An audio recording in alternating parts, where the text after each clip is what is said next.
विवादों से नाता है, क्या ये रणनीति का हिस्सा है या ये विवाद करना ही सिर्फ इन्हें आता है? आखिर क्या बोल दिया समाजवादी पार्टी के राज्यसभा के सदस्य ने जिससे पूरे देश में बवाल मच गया है? आखिर राणा सांगा को लेकर के वो कौन सी बात है जो गलत तरीके से या सही तरीके से रामजी सुमन ने रखी है? क्या रामजी सुमन जो समाजवादी पार्टी के सांसद हैं, उनके बयान के बाद अखिलेश का क्या है रुख? क्या इस बयान के बाद अखिलेश की रणनीति कोई बहुत बड़ी है? क्या इसका राजनीतिक लाभ लेना चाहते हैं अखिलेश यादव? आखिर क्या प्लान है समाजवादी पार्टी का? इस पर हम पूरी तरह से बातचीत करेंगे। बने रहिए हमारे साथ, देखते रहिए लाइव न्यूज 24। मैं शिव आपको बताना चाहेंगे कि रामजी सुमन जो कि राज्यसभा के सदस्य हैं समाजवादी पार्टी के, उन्होंने एक बयान दे दिया और कहा कि राणा सांगा जो था वो गद्दार था, जबकि भारत के अनेक सनातनियों और खास तौर पर आक्रांताओं से युद्ध करने वालों में अगर महाराणा प्रताप का नाम आता है, शिवाजी का नाम आता है, तो राणा सांगा भी एक वीर योद्धा के रूप में जाने जाते हैं। राणा सांगा जिनकी एक आंख और एक हाथ ना होने के बावजूद भी वो 1527 में बवाना का युद्ध जीतते हैं। आपको बता दें कि राणा सांगा एक प्रभावशाली शासक के रूप में जाने जाते थे। मालवा और गुजरात तक उनका आधिपत्य हुआ करता था। यही नहीं, अगर बात करें तो चंदेरी, कालपी, ग्वालियर और ऐसे अनेक क्षेत्रों में राणा सांगा के खिलाफ कोई बोलने की हिम्मत तक नहीं करता था। आपको बता दें कि राणा सांगा ने मुगलों के दांत खट्टे कर दिए थे। इन्हीं राणा सांगा को लेकर के समाजवादी पार्टी के राज्यसभा के सदस्य रामजी लाल सुमन ने क्या कहा, पहले ये जानते हैं। रामजी लाल सुमन ने कहा कि भारतीय जनता पार्टी के लोग अक्सर मुसलमानों को बाबर का डीएनए होने के नाम पर उन्हें गद्दार कहते हैं। तो उन्होंने कहा कि बाबर को बुलाने वाला आखिर था कौन, और जब बाबर को बुलाने वाले का नाम उन्होंने बोला तो कहा वो राणा सांगा था। और इसके बाद उन्होंने कहा कि क्या राणा सांगा जो गद्दार था उसको मानने वाले भारतीय जनता पार्टी के लोग भी गद्दार हैं। इस बात पर शुरुआत हुई भीषण वाक युद्ध की और बवंडर इतना मच गया कि भारत के अंदर राणा सांगा के प्रति आस्था रखने वाले लोगों ने तो हमले करने शुरू कर दिए। जब ये हमले शुरू हुए तो राजनीतिक बयानबाजियां भी चालू हो गई। भारतीय जनता पार्टी ने कहा कि ये समाजवादी पार्टी की नफरती राजनीति और मुस्लिम तुष्टीकरण का उदाहरण है।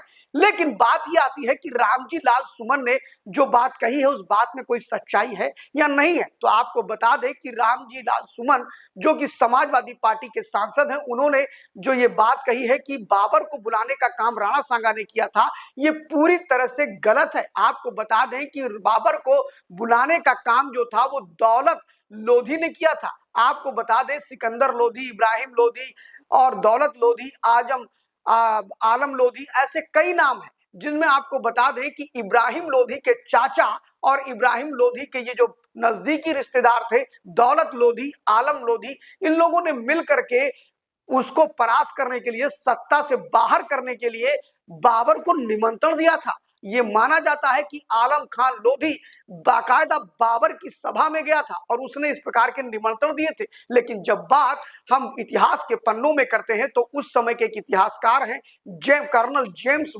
जेम्स टॉड, और जेम्स टॉड भी कहते हैं कि राणा सांगा कुल मिलाकर के वहां पर बाबर को बुलाने नहीं गए थे। उन्होंने कहा कि राणा सांगा और बाबर के बीच में एक समय ऐसा भी आया कि जब दोनों के बीच में समझौते की स्थिति भी आ गई थी, लेकिन राणा सांगा के सहयोगियों ने इसका विरोध किया था। और जहां तक बात रही इब्राहिम लोधी से युद्ध के लिए बाबर का सहयोग मांगने की, तो अपने व्यूअर्स को हम बता देते हैं कि इब्राहिम लोधी को राणा सांगा ने 18 बार युद्ध में पराजित किया था। तो उनको बाबर की क्या आवश्यकता थी? सच्चाई ये थी कि बाबर को आवश्यकता राणा सांगा की थी, जो उन्होंने नहीं दिया। और बवाना का युद्ध जो 1527 में वहां पर दांत खट्टे कर दिए थे उन्होंने मुगलों के और खासतौर बाबर के, वो बड़ी बात है। आपको पता है बाबर कहां से आया था? वर्तमान के उज्बेकिस्तान से बाबर आया था। ये मंगोलियों की संतान था और इसने आकर के मुगल शासन की स्थापना करी थी। जो लोग बाबर, हुमायूं, तैमूर, शाहजहां, औरंगजेब के बारे में बातचीत करते हैं और उनको अपना आदर्श मानते हैं,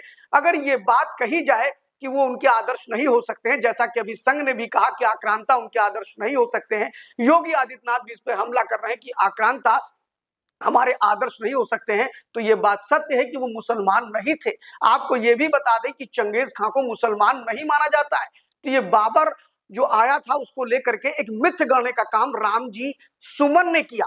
फिलहाल इस पर अभी विवाद और बढ़ेगा। क्षत्रिय महासभा को तो छोड़ दीजिए, अब पूरा देश रामजी सुमन के खिलाफ हो गया है। लेकिन आपको लगता है कि इस पर अखिलेश यादव की क्या राय होगी? तो चलिए अखिलेश यादव की राय भी आपको बता देते हैं। अखिलेश यादव ने अपने ट्विटर पर जबरदस्त तरह से रामजी सुमन का समर्थन कर दिया। उन्होंने कहा कि बार बार भारतीय जनता पार्टी के लोग इतिहास की बात करते हैं और अगर इतिहास के पन्ने को पलटेंगे तो आपकी भी काफी कमियां नजर आएंगी। और उन्होंने एक तरह से रामजी लाल सुमन को समर्थन दे दिया।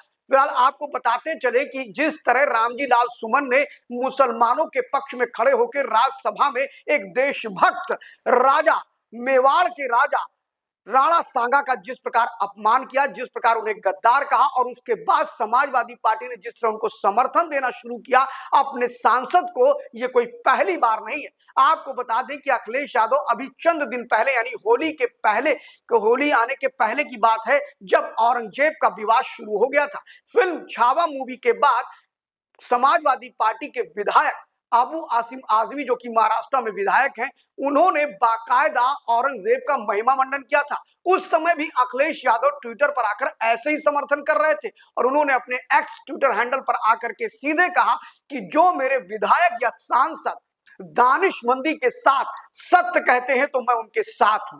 फिलहाल एक तरह से देखा जाए तो अखिलेश यादव ने औरंगजेब की महिमा मंडन का भी खंडन नहीं किया और औरंगजेब के बाद रामजी लाल सुमन द्वारा जिस तरह राणा सांगा को अपमानित किया गया, जिस तरह उन्हें गद्दार कहा गया, उसके बावजूद भी वो अपने सदन नेता के साथ खड़े दिखाई पड़े। सबसे बड़ी बात यह है कि आखिर ऐसा क्यों कर रहे हैं अखिलेश यादव? तो इन दोनों के पीछे मुस्लिम वोट बैंक एक सबसे बड़ा कारण है। आपको बता दें कि अखिलेश की पार्टी को कुछ लोग नमाजवादी पार्टी कहते हैं। अखिलेश की पार्टी का पूरा झुकाव मुस्लिम तुष्टीकरण की तरफ रहता है। ये वही अखिलेश यादव हैं जो अपने घर में केदारेश्वर मंदिर बनाते हैं सैफई में, लेकिन वो राम मंदिर जाने से कतराते हैं। ऐसा नहीं है कि अखिलेश यादव के मन में राम के प्रति आस्था नहीं है। जो शिव का भक्त है वो राम का भक्त तो अपने आप हो जाता है। और ऐसे में राम मंदिर से किनारा करना ये बताने के लिए काफी है कि अखिलेश यादव ने पूरी रणनीति के तहत ट्विटर हैंडल पर आकर के अपने ऑफिशियल ट्विटर हैंडल से ये ट्वीट करने शुरू किए। फिर चाहे वो अबू आसिम आजमी के साथ खड़ा होना हो, फिर चाहे वो रामजी लाल सुमन के साथ खड़ा होना हो जिन्होंने राणा सांगा को गद्दार कहा, फिर चाहे वो अगर आप बात करें तो रामचरितमानस को फड़वाने वाले केशव स्वामी प्रसाद मौर्य जो कि कभी समाजवादी पार्टी में थे, आपको बता दें उनके भी इस प्रकार के बर्ताव पर समाजवादी पार्टी के मुखिया अखिलेश यादव की चूं तक नहीं निकली थी। कुल मिलाकर के उनको पता है कि मुस्लिम वोट बैंक को हम एक इंच भी इधर से उधर नहीं जाने देंगे। और इसका कारण है कि अब उन मुस्लिम वोट बैंक में सेंध लगाने के लिए आम आदमी पार्टी और कांग्रेस पार्टी और बहुजन समाज पार्टी यानी सारे लोग उसमें हिस्सेदारी चाहते हैं। और ऐसे में जो जितना कट्टर होगा, जो जितना अधिक मुस्लिम तुष्टीकरण करेगा, मुसलमान उसी की तरफ रहेंगे। अभी भी लगभग 90% मुसलमान पूरी तरह से समाजवादी पार्टी के प्रति पूरी तरह से आस्था रखते हैं। उनको लगता है कि समाजवादी पार्टी एक मुस्लिम पार्टी है और ऐसा वो कहें या ना कहें, लेकिन विरोधी और भाजपाई इस तरह की बातें जरूर करते हैं। फिलहाल आपको बता दें कि रामजी लाल सुमन हो या अबू आजमी हो या फिर स्वामी प्रसाद मौर्य हो या ऐसे बहुत से दृष्टांत हैं जिन पर अखिलेश यादव का बोलना या मौन रहना उनकी राजनीतिक रणनीति का हिस्सा है। देखते रहिए live news 24। Thank you very much. अगर आपको हमारा ये वीडियो पसंद आया हो तो आप भी इसके भागीदार बनिए। इस वीडियो में आकर के अपने भी सुझाव दीजिए, अपनी भी राय दीजिए। कमेंट बॉक्स में जाके कमेंट जरूर करिएगा। लाइक एंड सब्सक्राइब, साथ में शेयर करना मत भूलिए। Thank you.